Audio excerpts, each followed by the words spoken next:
بسم اللہ الرحمن الرحیم۔ ہم باب پڑھ رہے تھے باب الاستبراء من البول۔ یہ 11 نمبر باب تھا،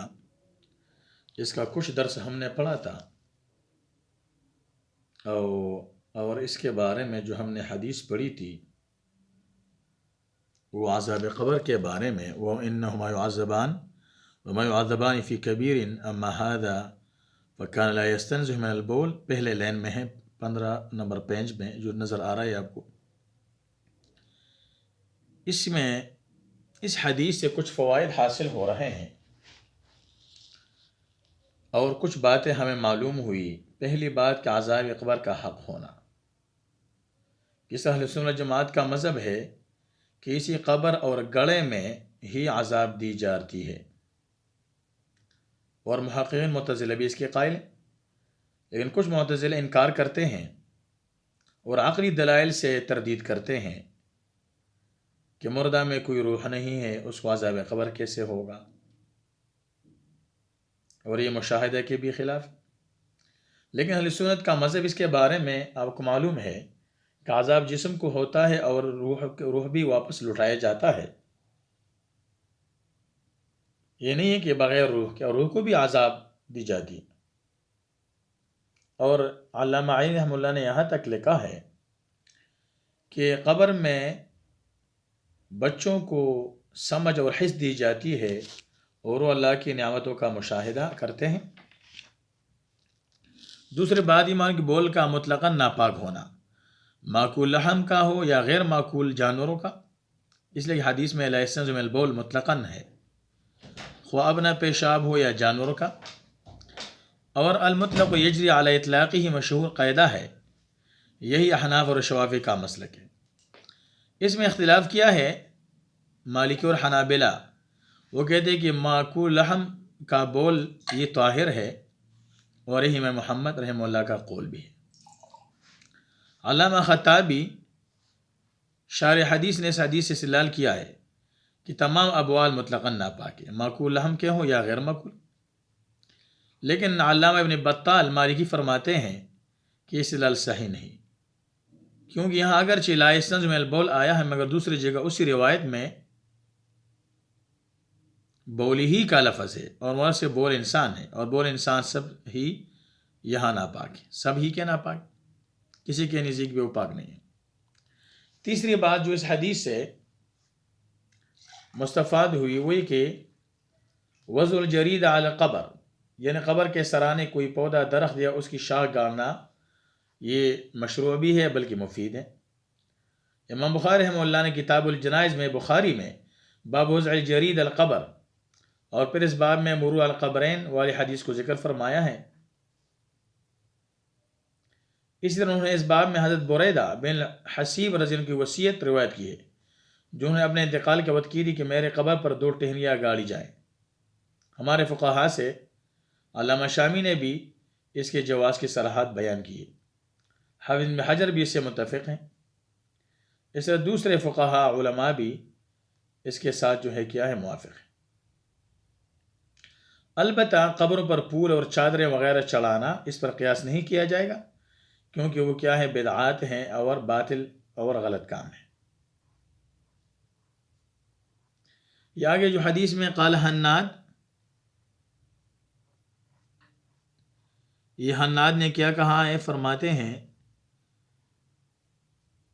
یستتر مکان یستنزہ، اس نے یستتر کا لفظ بولا ہے یستنزہ۔ یہ پہلے بھی آپ کو وہی بات بیان ہو چکی ہے کہ مصنف کی عادت ہے کہ بسا اوقات 2 استاذوں کی 2 سندوں کو ایک ساتھ بیان کرتے ہیں،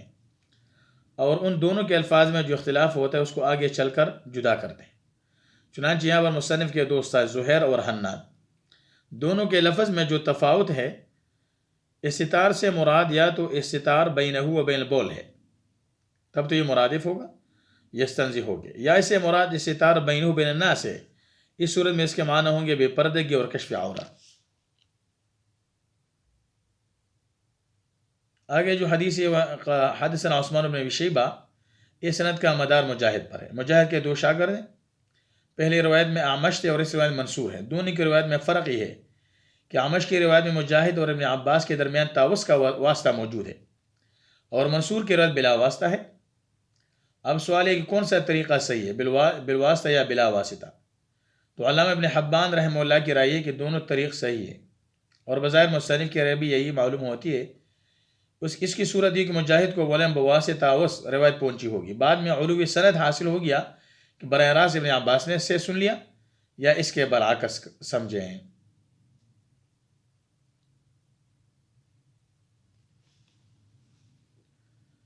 قال کان لیست من بولہ، ظاہر ہے کہ قال کی ضمیر راجع منصور کی طرف، کیونکہ منصور کی روایت اعمش کے مقابلے میں بیان کی جا رہی ہے، اور یہی صاحب منحل نے بھی لکھا ہے۔ لیکن خلیل احمد سہانپور رحمہ اللہ نے بذل المجہود میں ضمیر کا مرجع جریر کو قرار دیا ہے۔ اعمش کی روایت میں بول مطلق ہے، اور عام اس سے کہ بول انسان ہو یا بول حیوان، معقول لحم ہو یا غیر معقول، سب کو شامل ہے۔ اور منصور کی روایت، اس روایت میں من بولہ سے اضافت کی وجہ سے خاص بول انسان مراد ہے۔ وقال ابو معاویہ استنزہ، بظاہر معلوم کہ ابو معاویہ منصور سے روایت کر رہے ہیں، اس لیے کہ مصنف منصور کی سند کے ذیل میں اس کو بیان کیا، لیکن ایسا نہیں ہے، بلکہ اس کا تعلق روایت اعمش سے ہے، جیسے کہ خلیل احمد سہانپور رحمہ اللہ نے بذل المجہود میں لکھا ہے، اس لیے کہ بخاری وغیرہ کتب صحاح سے ہی معلوم ہوتا ہے، لہٰذا مصنف کے لیے مناسب یہ تھا کہ ابو معاویہ کے الفاظ روایت اعمش کے ذیل میں بیان کر دیں۔ فرماتے عن عبد الرحمن بن حسن، عبد الرحمن بن حسن، یہ عبد الرحمن بن حسن فرماتے کہ میں اور حضرت عمر بن العاص رضی اللہ عنہ آپ صلی اللہ علیہ وسلم کی خدمت میں جا رہے تھے، تو ہم نے دیکھا آپ تشریف لا رہے ہیں، وماہو درقہ، اور آپ صلی اللہ علیہ وسلم کے ساتھ ایک ڈال تھی، آپ نے پیشاب کرنے کے لیے اس کو آگے رکھ کر آڑ بنائے تاکہ کسی کی نظر نہ پڑے، ثم بالا، اور پھر آپ نے پیشاب فرمائے، پیشاب کیا بیٹھ کر، جیسے کہ مسند احمد کی روایت میں ہے، جب ان دونوں نے نبی علیہ السلام کو اس طرح پیشاب کرتے ہوئے دیکھا تو کہنے لگے انظر الیہ یبول کما تبول المرأۃ، دیکھیے آپ کی جانب کس طرح پیشاب کر رہے ہیں جس طرح عورت کیا کرتی۔ اس تشبیہ میں دو احتمال ہے، یا آڑ اور پردہ قائم کرنے میں تشبیہ ہے، یا بیٹھ کر پیشاب کرنے میں، اس لیے کہ زمانہ جاہلیت میں صرف عورتوں کی عادت ہوتی کہ بیٹھ کر پیشاب کرتی تھی، مرد کھڑے ہو کر پیشاب کرتے تھے۔ ابن ماجہ میں ایک روایت بھی ہے، کان من شأن العرب البول قائما، عرب کی عادت اور طریقہ یہ ہوتا تھا، ان کی عادت کی وہ کھڑے ہو کر پیشاب کرتے تھے، اور یہ جو ہے مردانگی کے خلاف سمجھے کوئی بیٹھ کر پیشاب کرے مرد۔ اور دوسرے احتمال ہے کہ تشبیہ دونوں باتوں میں ہو۔ اس حدیث سے دو باتیں مستفاد ہوتی ہیں، فائدہ دو باتوں کی حاصل ہوتی ہے، اول کہ پیشاب اور قضاء حاجت سے پہلے پردہ کا انتظام کرنا، اور دوسرے پیشاب بیٹھ کر کرنا۔ حدیث کی ترجمہ الباب سے مطابقت، دیکھیں ترجمہ الباب سے حدیث کی مناسبت ظاہر ہے،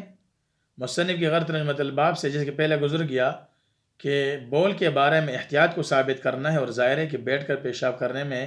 احتیاط ہے، نہ کہ کھڑے ہو کر کرنے میں۔ اور یہ بھی آپ کو معلوم ہونی چاہیے کہ ان دو صحابیوں نے جو واقعہ بول نقل فرما، اس میں ظاہر یہ ہے کہ اس وقت تک یہ دونوں صاحب اسلام لا چکے تھے، مسلمان تھے، اور یہ بھی احتمال کہ اسلام سے قبل کا واقعہ۔ اب آگے ان دونوں کا یہ کہنا انظر الیہ، اس میں بھی دو احتمال ہے کہ یا تو ان کا یہ قول تنقیداً اور اعتراضاً تعجباً ہو، اگر واقع اسلام لانے کے بعد کا ہے تب تو یہ کہنا ذرائع تعجب ہوگا، اور اگر اسلام سے پہلے ہوا تو پھر اعتراضاً بھی ہو سکتا ہے۔ حدیث الباب کا ترجمہ و تشریح، فرماتے فقال علم تعلم ما لقیا، وسلم نے ان دو شخصوں کی بات سن لی، گنوں نے سنا کر نہیں کہا تھا، بلا میں نے شیفنا کیا تمہیں معلوم نہیں ہے کہ بنی اسرائیل کی شریعت میں حکم شرعی یہ تھا کہ جو چیز پیشاب سے ناپاک ہو جائے اس کو بجائے دھونے کے کاٹنا ضروری ہے، صرف دھونے سے پاک نہیں ہوتی، لیکن ایک اسرائیلی شخص نے لوگوں کو اس حکم شرعی پر عمل کرنے سے روکا اور کہا کوئی ضرورت نہیں ہے اس تکلف کی، اور اس نے شریعت کے حکم میں بے پرواہی کی، تو اس پر آپ وسلم فرمایا کہ شخص مذکورہ پر جو گزرے ہو تم کو معلوم نہیں ہے۔ آگے اس کا بیان ہے فعذب فی قبرہ، یعنی شخص ذائب قبر مبتلا ہوا، تو خلاصہ یہ کہ تم دونوں کا میرے فعل پر اظہار تعجب یا تنقید کرنا یہ مرادف ہے اس عمل سے روکنے کے، حالانکہ حکم شرعی ہے کہ پیشاب بیٹھ کے احتیاط سے کیا جائے، تو اب جب تم مجھے اس حکم شرعی سے روکنا چاہ رہے ہو، تم اپنا انجام خود ہی سوچ لو کیا ہوگا۔